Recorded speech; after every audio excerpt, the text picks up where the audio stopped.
Welcome to A9 TV. ముందుగా headlines చూద్దాం. అమరావతిలో సీఎం చంద్రబాబు పర్యటన. సగంలోనే నిలిచిపోయిన నిర్మాణాల పరిశీలన. తీవ్ర ఆవేదనతో ప్రెస్ మీట్ నిర్వహించిన చంద్రబాబు.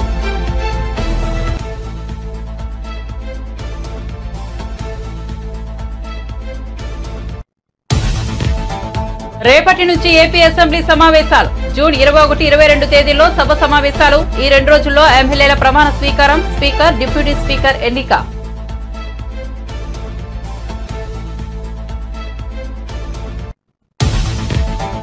వైసీపీ విస్తృత స్థాయి సమావేశం నిర్వహించిన జగన్. నేతలకు, కార్యకర్తలకు దిశానిర్దేశం. ఎంతో మంచి చేసిన ఎన్నికల ఫలితాలు ఆశ్చర్యానికి గురి చేశాయని వ్యాఖ్యలు. శకున పాచికల మాదిరి ఎన్నికల ఫలితాలు వచ్చాయని వెల్లడి.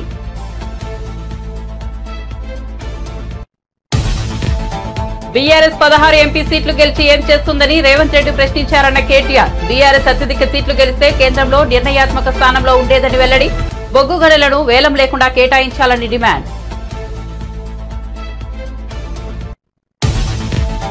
విద్యా సంస్థల స్వతంత్ర ప్రతిపత్తిని బీజేపీ ప్రభుత్వం దెబ్బతీస్తోందన్న రాహుల్. విద్యా సంస్థలను బీజేపీ మాతృ సంస్థ తన గుప్పెట్లో పెట్టుకుందనే ఆరోపణ. నీట్ పరీక్షను రద్దు చేయాలని డిమాండ్.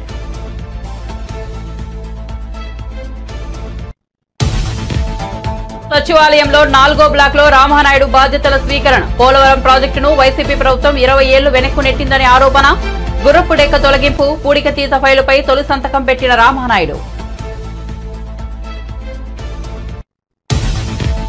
బీఆర్ఎస్ బీజేపీ నేతల మాటలు రాష్ట్ర ప్రయోజనాలకు విఘాతమని బట్టి విక్రమార్క వ్యాఖ్య. బీఆర్ఎస్ నేతల తీరు దొందే అన్నట్లుగా ఉందని మండిపాటు. సింగరేణి తెలంగాణకే తలమానికమన్న బట్టి విక్రమార్క. విశ్వంబర సెట్స్ పై ఏపీ సినిమాటోగ్రఫీ శాఖ మంత్రికి స్వాగతం పలికిన చిరంజీవి. జనసేన తరపున నిడదవోలు ఎమ్మెల్యేగా గెలిచిన కందుల దుర్గేష్ ఏపీ సినిమాటోగ్రఫీ మంత్రిగా నియామకం.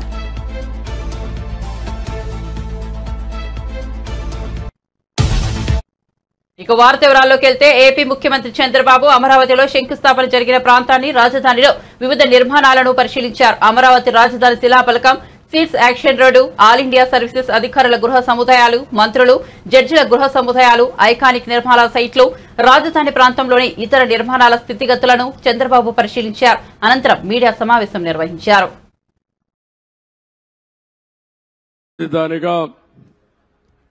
5 కోట్ల ప్రజానీకానికి ఒక దిశ నిర్దేశించే రాజధానిగా, మన పిల్లల భవిష్యత్తును తీర్చిదిద్దే రాజధానిగా, ఎవరైనా ఏదైనా చిన్న పనులు చేసుకోవాలంటే ఏ చెన్నైకో, బెంగళూరుకో, హైదరాబాదుకో పాసి పనులు కూడా పోకుండా గర్వంగా నాకు ఒక రాజధాని ఉంది, ఇక్కడ పని చేసుకోగలుగుతానని చెప్పడానికి నిర్మాణం చేపట్టినటువంటి రాజధాని ఇది.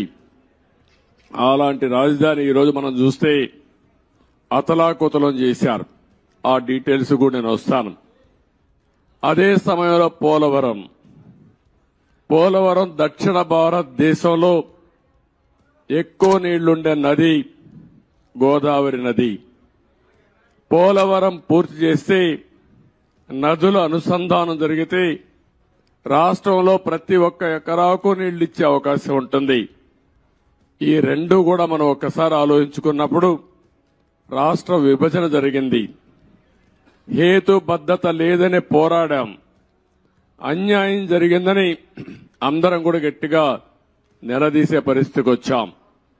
ఆ సందర్భంలో ఒక ఆర్థిక నగరమైనటువంటి హైదరాబాద్ నగరం తెలంగాణ రాష్ట్రానికి వెళ్తుంది కాబట్టి మళ్లీ ఇక్కడ ఒక నగరం కట్టుకోవాలంటే దీనికి తోడ్పాటు ఇస్తామని, ఇంకొక పక్క పోలవరాన్ని పూర్తి చేస్తే ఈ రాష్ట్రానికి కొంతవరకు వెసులుబాటు వస్తుందనే ఉద్దేశంతోనే ఈ 2 కూడా విభజన చట్టంలోనే ప్రత్యేకంగా మెన్షన్ చేస్తూ ఒక పక్క పోలవరాన్ని జాతీయ ప్రాజెక్టుగా, అమరావతికి ఆర్థిక సహాయం చేయడానికి ముందుకొచ్చారు. అయితే ఈరోజు మనం చూస్తా ఉంటే 2 కూడా ఈరోజు రాష్ట్రంలో ఉండే 5 కోట్ల ప్రజలను ఓటే నేను కోరుతున్నా. ఈరోజు ఏదైతే మాకు ఓట్లేశారు ఇది ఒక హిస్టారికల్ విక్టరీ. చరిత్రలో నేను 45 సంవత్సరాలుగా చూశాను కానీ ఆంధ్రప్రదేశ్ రాష్ట్రం ఏర్పడిన తర్వాత భారతదేశ చరిత్రలో కూడా ఇంత పెద్ద విక్టరీ ఎప్పుడూ రాలేదు. ఒక్క మాటలో చెప్పాలంటే వన్ సైడెడ్ గా ఇలాంటి ముఖ్యమంత్రి పనికి రాడు, ఇతను అవసరం లేదని తీర్పిచ్చి బ్రహ్మాండంగా ప్రజల ముందుకు వచ్చారు. 95,000 మెజారిటీ ఒక నియోజకవర్గంలో 11 సీట్లు కూడా రాలా వీళ్లకు. అంటే దీన్ని బట్టి అర్థమవుతుంది ప్రజలు ఎంత వ్యతిరేకంగా ఉన్నారో. దుష్ట పరిపాలన అనడానికి దీనికంటే వేరే తార్కాణం అవసరం లేదు. కానీ మమ్మల్ని గెలిపించారు. అంతటితోనే రాష్ట్రంలో ఉండే ప్రజల యొక్క బాధ్యత అయిపోలేదు. ఆ విషయం నేను గుర్తు చేయదలుచుకున్నాను. అనునిత్యం మీరు ఆలోచించాల్సిన అవసరం ఉంది.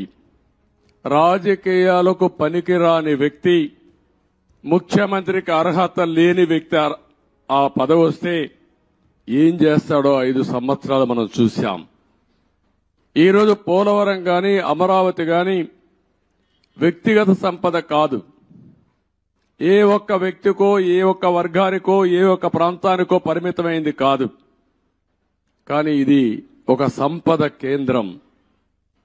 ఒక సంపద సృష్టిస్తే అది సమాజానికి పనికొస్తుంది. అదే సమయంలో వ్యక్తులు బాగుపడతారు.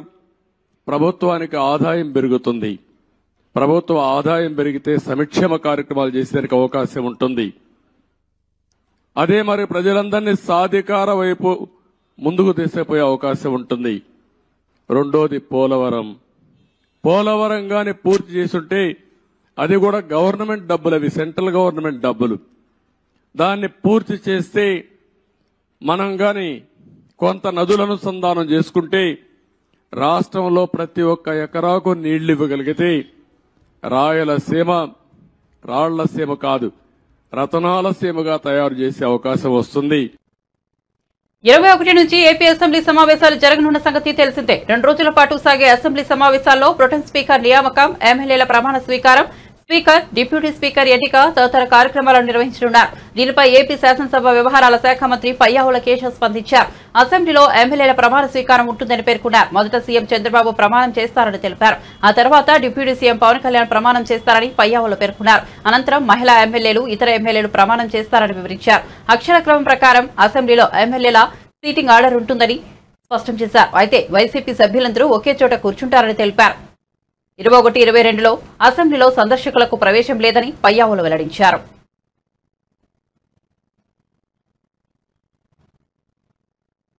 వైసీపీ అధినేత జగన్ పార్టీ విస్తృత స్థాయి సమావేశం నిర్వహించారు. నేతలకు, కార్యకర్తలకు దిశానిర్దేశం చేశారు. అనేక పథకాలు ఇచ్చాం, ఇంటింటికి సంక్షేమాన్ని అందించాం, అయినా ఓడిపోయాం. ప్రజలకు వివిధ రకాల లబ్ధి చేకూర్చిన తర్వాత వచ్చిన ఫలితాలు ఆశ్చర్యానికి గురిచేశాయన్నారు. ఈ ఫలితాలు శకుని మాయాపాచికలను గుర్తుకు తెచ్చాయన్నారు. ఈ ఎన్నికల ఫలితాలు శకుని మాయాపాచికల మాదిరిగా ఉన్నాయి, కానీ ఆధారాలు లేకుండా ఏం మాట్లాడగలమని జగన్ విచారం వ్యక్తం చేశారు. ఎన్నికల్లో ఓడిపోయామన్న భావనను మనసులోంచి తొలగించండి. న్యాయంగా, ధర్మంగా చూస్తే మనం ఓడిపోలేదు. ప్రతి ఇంట్లోనూ మనం చేసిన మంచి ఉంది. ప్రతి ఇంటికి మనం ధైర్యంగా వెళ్లగలమని జగన్ స్పష్టం చేశారు.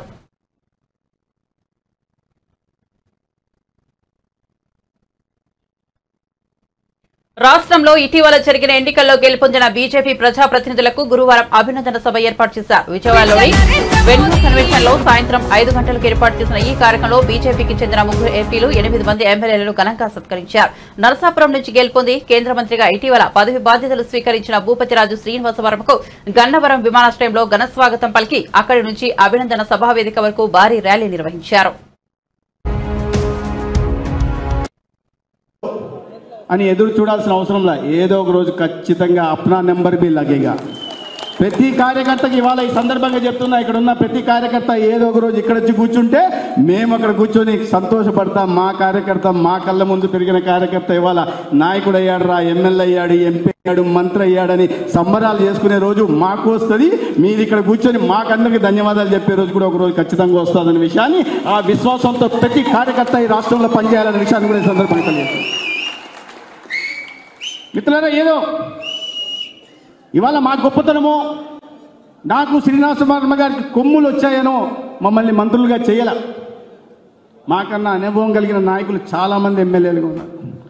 శ్రీనివాసవర్మ గారి కన్నా అనుభవం కలిగిన నాయకులు ఎంపీలుగా ఉన్నారు. మొట్టమొదటిసారి ఏనాడు ఎన్నికల్లో పోటీ చేయని సత్యకుమార్, ఒక సర్పంచ్ కూడా కాని సత్యకుమార్ ఏ ఎన్నికల్లో కేవలం విద్యార్థి రాజకీయాల్లో మాత్రమే ఎన్నికల్లో పోటీ చేసిన సత్యకుమార్ని ఇవాళ రాష్ట్ర ప్రధాని చేసిందంటే కొమ్ములు వచ్చినాయని కాదు. ఉన్నారు, అనుభవం కలిగిన వాళ్ళు ఉన్నారు. 4 సార్లు ఎమ్మెల్యేలు అయిన వాళ్ళు ఉన్నారు, 2 సార్లు 3 సార్లు ఎంపీలు అయిన ఉన్నారు, గతంలో కేంద్ర మంత్రులుగా పనిచేసిన వాళ్ళు ఉన్నారు, రాష్ట్రంలో మంత్రులుగా పనిచేసిన వాళ్ళు ఉన్నారు. ఇంత సమర్థత అర్హత కలిగిన వాళ్ళు ఉన్నప్పటికీ కూడా కొంతమంది కార్యకర్తలకి అవకాశం ఎందుకు వస్తుందంటే భారతీయ జనతా పార్టీలో అనేక సమీకరణాలు చూసి, భౌగోళిక సమీకరణాలు, సామాజిక సమీకరణాలు చూసే కానీ ఇతరులను తక్కువ చేయడం కాదు. 10 సీట్లు వస్తే, 6 పార్లమెంటు సీట్ వస్తే ఇక్కడున్న వాళ్ళకి అవకాశం కాదు. రాష్ట్రంలో చాలా మంది అర్హత కలిగిన కార్యకర్తలు ఉన్నారు. కానీ కొంతమందికి అనేక విషయాలను పరిగణలోకి తీసుకోవడం వల్ల కొంతమందికి మాత్రమే అవకాశం కలిగింది. కానీ మాకు ఒక రోజు వస్తుంది, అప్నా భీ నెంబర్ లగేగా అని ప్రతి కార్యకర్త మళ్ళీ విశ్వాసంతో ఉండాలని నేను చెప్తున్నాను. ఇవాళ మా నెంబర్ తగిలింది, రేపు మీ నెంబర్ కూడా తగులుతుంది. మిత్రులారా, అదే రాజకీయ భారతీయ జనతా పార్టీ వైశిష్టత. ఇవాళ దేశమంతా సంతోషంగా ఉంది. ఇవాళ విశ్వ నాయకుడిగా ఎదిగిన నరేంద్ర మోడీ గారు ప్రధానమంత్రి అయ్యారు. 10 సంవత్సరాల పాటు ఈ దేశంలో ఒక సమూల మార్పును తీసుకురావడం కోసం, మౌలిక సదుపాయాల కల్పన కోసం, పేదల జీవితాల్లో వెలుగులు నింపడం కోసం, అక్క చెల్లెలకు ఆత్మరక్షణగా నిలగడం కోసం, రైతులకు అండగా నిలబడడం కోసం, యువకులకు ఉద్యోగ ఉపాధి అవకాశాలు కల్పించడం కోసం 10 సంవత్సరాల శ్రమ మళ్ళీ ఫలించింది. ప్రధానంగా నరేంద్ర మోడీ గారు మళ్ళీ అయ్యారు. అనేక జాతీయ స్థాయిలో అనేక మంది సంఘ విద్రోహ శక్తులు, దేశ విద్రోహులు ఏకమై పోరాటం చేసిన, అంతర్జాతీయంగా కూడా అనేక శక్తులు నరేంద్ర మోడీ గారిని ఏకమై ఓడించాలని చూసినా ఒక బగ మండే సూర్యుడిలాగా మళ్ళీ నరేంద్ర మోడీ గారు ఈ ప్రపంచం ముందుకొచ్చి నిలబడి భారత ప్రజలు నరేంద్ర మోడీ గారి నాయకత్వం పట్ల పూర్తి విశ్వాసం,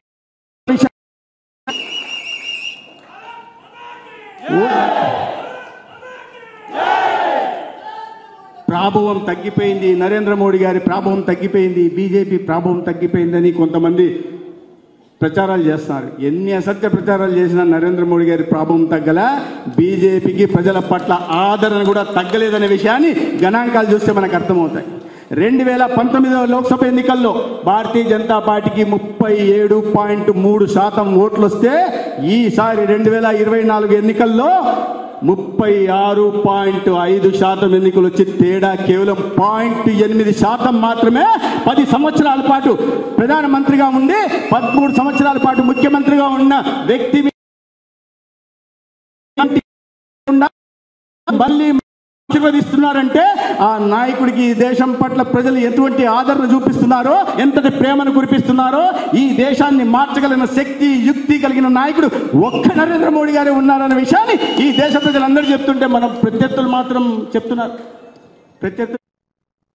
బీఆర్ఎస్ 16 ఎంపీ సీట్లు గెలిస్తే ఏం చేస్తుందని ముఖ్యమంత్రి రేవంత్ రెడ్డి ప్రశ్నించారని, కానీ ఈ రోజు ఏపీలో 16 స్థానాలు గెలిచిన టీడీపీ విశాఖ ఉక్కు ప్రైవేటీకరణను ఆపగలిగిందని బీఆర్ఎస్ వర్కింగ్ ప్రెసిడెంట్ కేటీఆర్ అన్నారు. గురువారం ఆయన మీడియా సమావేశంలో మాట్లాడుతూ 16 ఎంపీ సీట్లు వస్తే కేంద్రంలో మనం నిర్ణయాత్మకంగా ఉంటామని కేసీఆర్ చెప్పారని గుర్తు చేశారు. ఈ రోజు బీఆర్ఎస్ కు లోక్సభ స్థానాలు వస్తే కేంద్రంలో నిర్ణయాత్మక స్థానంలో ఉండేవారమన్నారు. కానీ ప్రస్తుతం తెలంగాణలో బీజేపీకి 8, కాంగ్రెస్ కు 8 లోక్సభ స్థానాలు ఉన్నాయని గుర్తు చేశారు. బొగ్గు గనులను వేలం పెట్టవద్దని నాడు పీసీసీ అధ్యక్షుడు హోదాలో రేవంత్ రెడ్డి ప్రధాని మోదీకి లేఖ రాశారన్నారు. కానీ ఇప్పుడు బొగ్గు గనుల వేలంలో సింగరేణి పాల్గొనాలని కిషన్ రెడ్డి చెప్తే రేవంత్ రెడ్డి పాల్గొంటారని ఎందుకు చెబుతున్నారని ప్రశ్నించారు.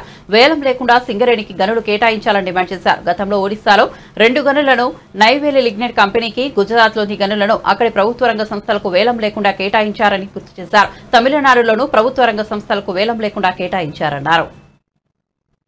సింగరేణి విషయ ఎక్కడా కూడా నిజానికి గనులు లేవు, ఐరన్ ఓర్ మైన్స్ లేవు.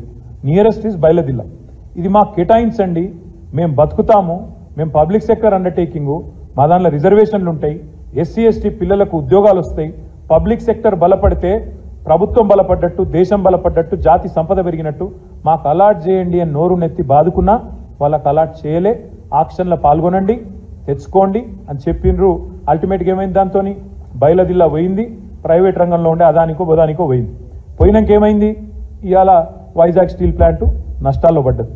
నష్టాల్లో పడ్డాక ఇవాళ ఏమంటున్నారు, నష్టాల్లో పడ్డది కాబట్టి ఇప్పుడు అమ్ముతున్నాం అంటున్నారు.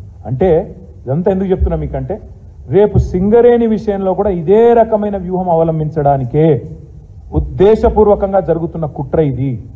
ఉద్దేశపూర్వకంగా సింగరేణికి కోల్ బ్లాక్స్ కేటాయించకుండా సింగరేణి కూడా వేలంలో పాల్గొనండి అని సన్నాయి నొక్కులు నొక్కే కిషన్ రెడ్డి కానీ, అదేవిధంగా ఇవాళ ఆయనకు వంత పాడుతున్న బీజేపీ కానీ ఒక మాట చెప్పాలి. ఏమైంది మరి రేవంత్ రెడ్డి గారి లేక? రేవంత్ రెడ్డి గారి వ్యతిరేకత ఎందుకు మాయమైంది? 2021 డిసెంబర్ 11 నాడు కోల్ బ్లాక్స్ కేటాయించండి సింగరేణికి అని డిమాండ్ చేసిన రేవంత్ రెడ్డి గారు పిసిసి ప్రెసిడెంట్ గా ఇలా ఏం మారింది? ఎందుకు ముఖ్యమంత్రిగా మీరు ఆ వేలం పాటలో మేము పాల్గొంటాము అనే మాట చెప్తా ఉన్నారు? బీఆర్ఎస్ రక్షణ కవచం అని నేను ఊరికే అనడం లేదు. 9.5 ఏళ్లు కేంద్ర ప్రభుత్వం మా మెడ మీద కత్తి పెట్టినా మేము ఈ బొగ్గు గనులు ఆక్షన్ కాకుండా చూసినాం, ఎవరు వేయకుండా చూసినాం. ఎందుకంటే ఇది జాతి సంపద. సింగరేణి బలపడితే సింగరేణి కార్మికులు లాభపడతారు, సింగరేణి బలపడితే మన రాష్ట్రానికి లాభం జరుగుతుంది. సింగరేణి పవర్ మనం మర్చిపోకూడదు. సింగరేణి పవర్ ఏంటంటే, సింగరేణి కార్మికులకు ఉండే సంఘటిత శక్తి పవర్ ఏంటంటే, ఆనాడు తెలంగాణ ఉద్యమంలో 36 రోజుల పాటు సకల జనుల సమ్మెలో సింగరేణి కార్మికులు జంగు సైరను ఊదితే దక్షిణ భారతదేశం మొత్తం గాఢాంధకారంలోకి పోయే పరిస్థితి ఆనాడు వచ్చిన విషయాన్ని నేను మీకు గుర్తు చేస్తా ఉన్నా. ఆనాడు కిరణ్ కుమార్ రెడ్డి గారు ముఖ్యమంత్రి, ఆయన పిలిచి బతిమలాడిన మమ్మల్ని అందరినీ, మీరు దయచేసి ఒప్పించండి, మీ బొగ్గుగని సంఘాన్ని ఒప్పియండి, దయచేసి వాళ్ళని విరమింపజేయండి, అదేవిధంగా మిగతా సంఘాలతో కూడా మాట్లాడదాం, తెలంగాణ విషయానికి దీనికి ఏం సంబంధం, వాళ్ళని దయచేసి ఒప్పించండి అని చెప్పి వారు ఆనాడు రిక్వెస్ట్ చేసినారు. ఇప్పుడు కూడా నేను అనేది అదే, ఎట్లయితే వైజాగ్ స్టీల్ ప్లాంట్ను ఖతం చేసినరో, ఎట్లయితే క్యాప్టివ్ మైన్ ఇవ్వకుండా ఖతం చేసినరో, అదే ప్రయత్నం ఈరోజు కాంగ్రెస్ బీజేపీ కలిసి చేస్తూ ఉన్నాయి. ఇది తెలంగాణ ప్రజలు అర్థం చేసుకోవాలా. కాంగ్రెస్ ఆనాడు మీరు ఆలోచించండి, మళ్ళీ చెప్తా ఉన్నాను, 16 ఎంపీలతో ఏమవుతుంది అన్నారు. ఇలా 16 ఎంపీలతోని వైజాగ్ స్టీల్ ప్లాంట్ ప్రైవేటీకరణ ఆగింది. కానీ అదే 16 ఎంపీలు 8 పంచి బ్రహ్మాండంగా కాంగ్రెస్ కు బీజేపీకి ఇస్తే వాళ్ళు కూడా సింగరేణిని అట్లే నిట్ట నిలువున ఇవాళ నిలువు దోపిడీకి శ్రీకారం చుడతా ఉన్నారు. మనకు క్యాప్టివ్ మైన్స్ ఇవ్వడం లేదు అంటేనే గుజరాత్ లో ఇచ్చి ఏపీఎస్ఆర్టీసీని ప్రభుత్వంలో విలీనం చేయడానికి సిద్ధంగా ఉన్నామని రాష్ట్ర రవాణా శాఖ మంత్రి రాంప్రసాద్ రెడ్డి తెలిపారు. ఈ విషయంపై ప్రభుత్వ పెద్దలు అధికారులతో చర్చించి కార్మికులు సంస్థ మనుగడకు అనుగుణంగా నిర్ణయం తీసుకుంటామన్నారు. మంత్రి రాంప్రసాద్ రెడ్డి గురువారం విజయవాడ బస్టాండ్లో తనిఖీలు నిర్వహించారు. ఆర్టీసీ ప్రయాణికుల సమస్యలు అడిగి తెలుసుకున్నారు. ఈ సందర్భంగా ఆయన మీడియాతో మాట్లాడారు.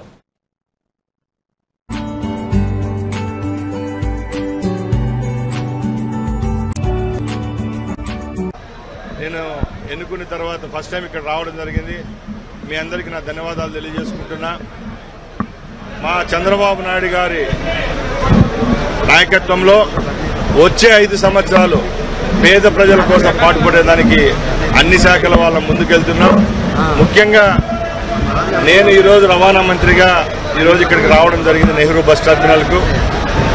మేము ఒకటే చెప్తున్నాం, ప్రయాణికులే మా దేవుళ్ళు కాబట్టి ప్రయాణికులకు ఏ విధమైన కష్ట నష్టాలు లేకుండా ఈ సంస్థ ద్వారా ఏవైతే మెరుగైన సేవలు అందించాలో అవి అందించేదానికి సిద్ధంగా ఉన్నాం. చిన్న చిన్న లోటుపాట్లు ఏమైనా ఉంటే ఇక్కడున్న కార్మికులతోనైతేనే యాజమాన్యాలతో అయితేనే చర్చించి వచ్చే 5 సంవత్సరాలు దిగ్విజయంగా ఏపీఎస్ఆర్టీసీని ముందుకు తీసుకొని పోయేదానికి తెలుగుదేశం పార్టీ ప్రభుత్వం ముందుకెళ్తుంది.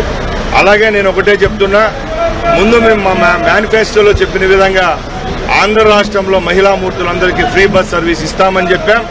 అది 100% స్టార్ట్ చేసేదానికి మేము సిద్ధంగా ఉన్నాం. ఇక్కడికి విచ్చేయడం కూడా ఒకటే, సూచనలు అనేటివి చాలా ముఖ్యం. లక్షలాది మంది ఏపీఎస్ఆర్టీసీ బస్సుల్లో ప్రయాణించే సోదరుమణులు ఉన్నారు కాబట్టి వాళ్ళందరి దగ్గర సూచనలు తీసుకొని మనం ఇంప్లిమెంట్ చేయబోయే కార్యక్రమాన్ని దిగ్విజయంగా 5 సంవత్సరాల పాటు ఉండాలి. కాబట్టి ఏ విధమైన లొసుగులు లేకుండా ముందుకెళ్తాం. మీ అందరికీ తెలుసండి, 2019లో జగన్మోహన్ రెడ్డి గద్దెనెక్కేదానికి ఇలాంటి హామీలు చాలా ఇచ్చినాడు.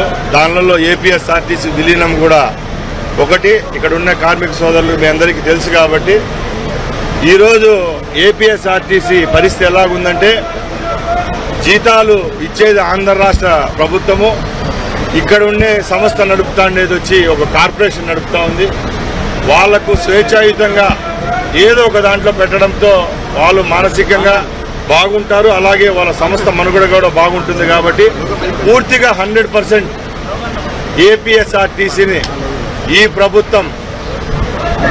ప్రభుత్వంలోకి విలీనం చేసుకునేదానికి సిద్ధంగా ఉంది.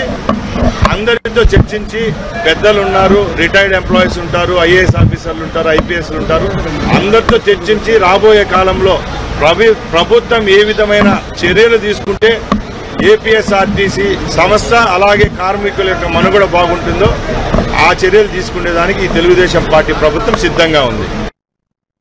రష్యా ఉక్రెయిన్ యుద్ధాన్ని ప్రధాని మోదీ ఆపాలని చెబుతుంటారని కానీ పేపర్ లీకేజీని మాత్రం ఆపలేకపోతున్నారని కాంగ్రెస్ పార్టీ అగ్రనేత రాహుల్ గాంధీ ఎద్దేవా చేశారు. విద్యా సంస్థల స్వతంత్ర ప్రతిపత్తిని బీజేపీ ప్రభుత్వం దెబ్బతీస్తోందని ఆరోపించారు. గురువారం ఆయన మాట్లాడుతూ పరీక్షల లీకేజీని కేంద్ర ప్రభుత్వం ఆపలేకపోతోందన్నారు. విద్యా సంస్థలకు బీజేపీ మాతృ సంస్థ తన గుప్పెట్లో పెట్టుకుంటోందని ఆరోపించారు. ఇప్పటికే ఒక పరీక్షను క్యాన్సిల్ చేశారని ఇక నీట్ పై పరీక్షను ఏ నిర్ణయం తీసుకుంటారో తెలియడం లేదన్నారు. ప్రభుత్వం తీరుతో విద్యార్థుల భవిష్యత్తు గందరగోళంగా తయారైందని మండిపడ్డారు. పరీక్షల నిర్వహణలో వ్యవస్థాపరమైన లోపాలు కనిపిస్తున్నాయన్నారు. చేయని తప్పులకు విద్యార్థులు శిక్షణ అడ్డుతుందని ఆవేదన వ్యక్తం చేశారు. వ్యవస్థలను కబ్జా చేయడం జాతి విద్రోహ చర్య అని పేర్కొన్నారు. हजारों युवाओं ने कंप्लेन की थी कि हिंदुस्तान में नॉन स्टॉप पेपर लीक होते हैं और आज आप सबको मालूम है कि NEET paper and UGC NET के जो पेपर्स हैं वो लीक हुए हैं और एक कैंसिल भी हुआ है. कहा जा रहा था कि नरेंद्र मोदी जी ने यूक्रेन की लड़ाई रोक दी थी. मतलब एक ऑर्डर देके जो रूस और यूक्रेन के बीच में लड़ाई चल रही थी उसको रोक दिया था, ब्रेक लगा दी थी. इजराइल और गाजा के बीच में जो लड़ाई चल रही थी उसको भी नरेंद्र मोदी जी ने रोक दिया था. मगर किसी ना किसी कारण जो हिंदुस्तान में पेपर लीक हो रहे हैं उसको नरेंद्र मोदी रोक नहीं पा रहे हैं या रोकना नहीं चाहते हैं. नुकसान स्टूडेंट्स का होता है. जो हिंदुस्तान के स्टूडेंट्स हैं, मैं जानता हूं कि आप इन एग्जाम्स के लिए महीनों सालों काम करते हो. ये आपका फ्यूचर है और आपके फ्यूचर से खिलवाड़ किया जा रहा है. मध्य प्रदेश में व्यापम हुआ और अब उस व्यापम को नरेंद्र मोदी जी और उनकी सरकार पूरे देश में फैलाने का काम कर रही है. मैं इंस्टीट्यूशनल कैप्चर की बात करता हूं, मीडिया की बात करी, अलग अलग हिंदुस्तान के जो संस्थाएं हैं उनकी बात की. यही एजुकेशन इंस्टीट्यूशंस में हो रहा है. पेपर लीक का कारण है कि सारे के सारे वाइस चांसलर्स, एजुकेशन सिस्टम को बीजेपी के लोगों ने, उनके पेरेंट ऑर्गेनाइजेशन ने कैप्चर कर रखा है. जब तक ये कैप्चर रिवर्स नहीं किया जाएगा तब तक पेपर लीक चलता जाएगा. इस कैप्चर को फैसिलिटेट नरेंद्र मोदी जी ने किया है और ये एक एंटी नेशनल एक्टिविटी है क्योंकि ये देश का भविष्य है और इससे हिंदुस्तान के युवाओं को, स्टूडेंट्स को जबरदस्त चोट पड़ती है. इंक्वायरी चल रही है,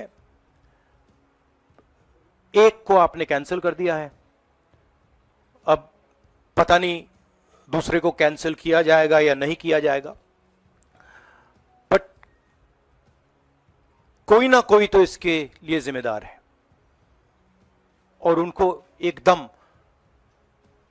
पकड़ा जाना चाहिए और उन पे एक्शन लिया जाना चाहिए. आपके कोई सवाल हो? साथियों, मैं गुजारिश करूंगा सवाल ఏపీ జలవనరుల శాఖ మంత్రిగా టీడీపీ నేత నిమ్మల రామానాయుడు బాధ్యతలు స్వీకరించారు. సచివాలయంలోని 4వ బ్లాక్ లో బాధ్యతలు స్వీకరించిన అనంతరం ఆయన మీడియాతో మాట్లాడుతూ తనకు కీలకమైన జలవనరుల శాఖ అప్పగించినందుకు ముఖ్యమంత్రి చంద్రబాబు నాయుడు, డిప్యూటీ సీఎం పవన్ కళ్యాణ్, మంత్రి నారా లోకేష్ కు ధన్యవాదాలు తెలిపారు.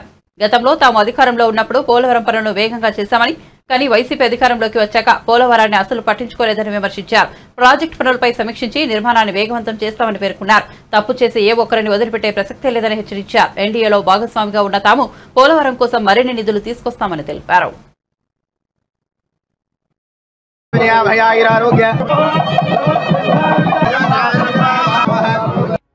నిమ్మల రామానాయుడు.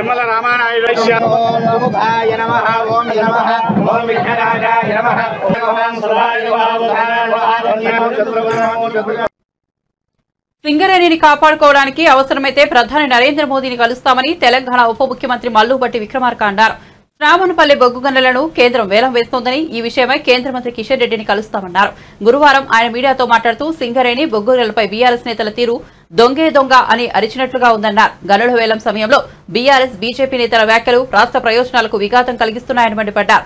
సింగరేణి ఎనికంటే ఉద్యోగాల గని అని, ఇది తెలంగాణకే తలమానికమన్నారు. సింగరేణిలో 42,000 మంది రెగ్యులర్, 6,000 మంది అవుట్ సోర్సింగ్ ఉద్యోగాలు ఉన్నారని వెల్లడించారు.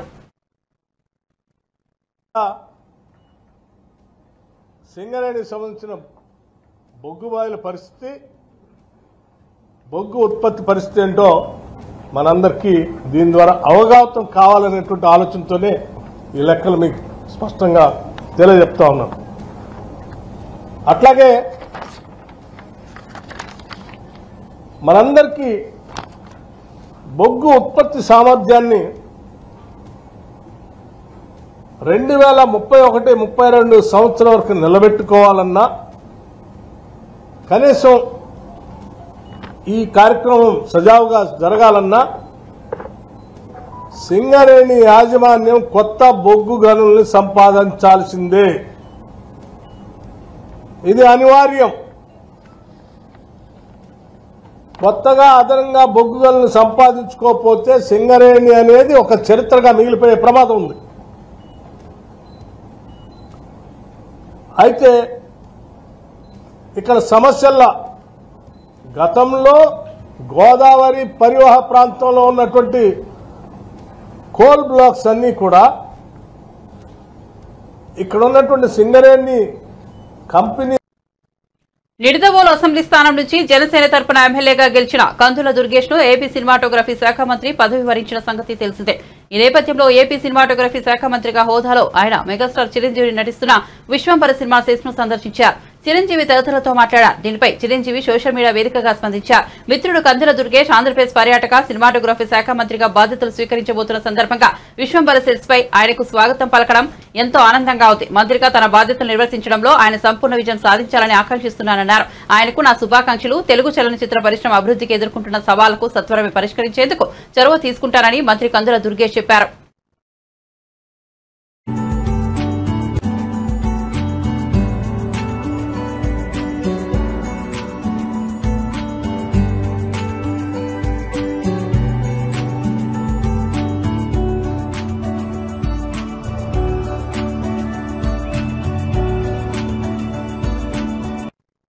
బులెటిన్ ముగించే ముందు హెడ్లైన్స్ మరోసారి చూద్దాం. అమరావతిలో సీఎం చంద్రబాబు పర్యటన, సగంలోనే నిలిచిపోయిన నిర్మాణాల పరిశీలన, తీవ్ర ఆవేదనతో ప్రెస్ మీట్ నిర్వహించిన చంద్రబాబు.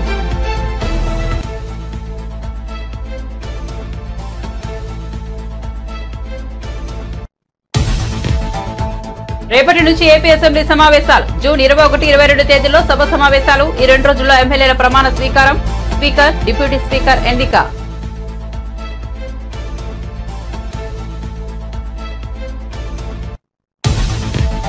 వైసీపీ విస్తృత స్థాయి సమావేశం నిర్వహించిన జగన్. నేతలకు, కార్యకర్తలకు దిశానిర్దేశం. ఎంతో మంది చేసినా ఎన్నికల ఫలితాలు ఆశ్చర్యానికి గురి చేశాయని వ్యాఖ్యలు. తెగులు పాచికల మాదిరి ఎన్నికల ఫలితాలు వచ్చాయని వెల్లడి.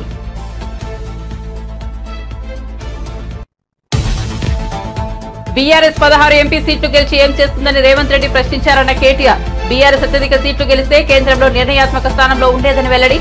బొగ్గు గనులను వేలం లేకుండా కేటాయించాలని డిమాండ్.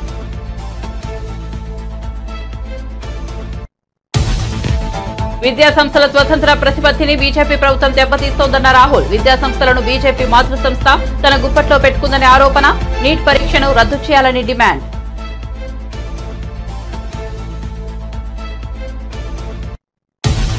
సచివాలయంలో 4వ బ్లాక్ లో రామానాయుడు బాధ్యతల స్వీకరణ. పోలవరం ప్రాజెక్టును వైసీపీ ప్రభుత్వం 20 ఏళ్లు వెనక్కు నెట్టిందనే ఆరోపణ. గుర్రపుడేగ తొలగింపు, పూడికతీత ఫైల్పై తొలి సంతకం పెట్టిన రామానాయుడు.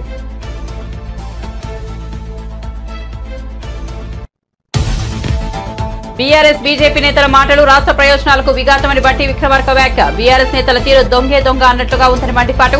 సింగరేణి తెలంగాణకే తలమానికమన్న బట్టి విక్రమార్క.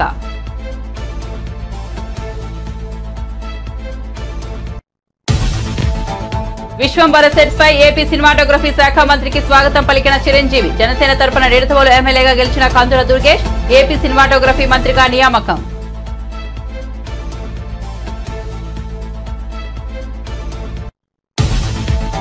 మరిన్ని అప్డేట్స్ కోసం చూస్తూనే ఉండండి A9 TV.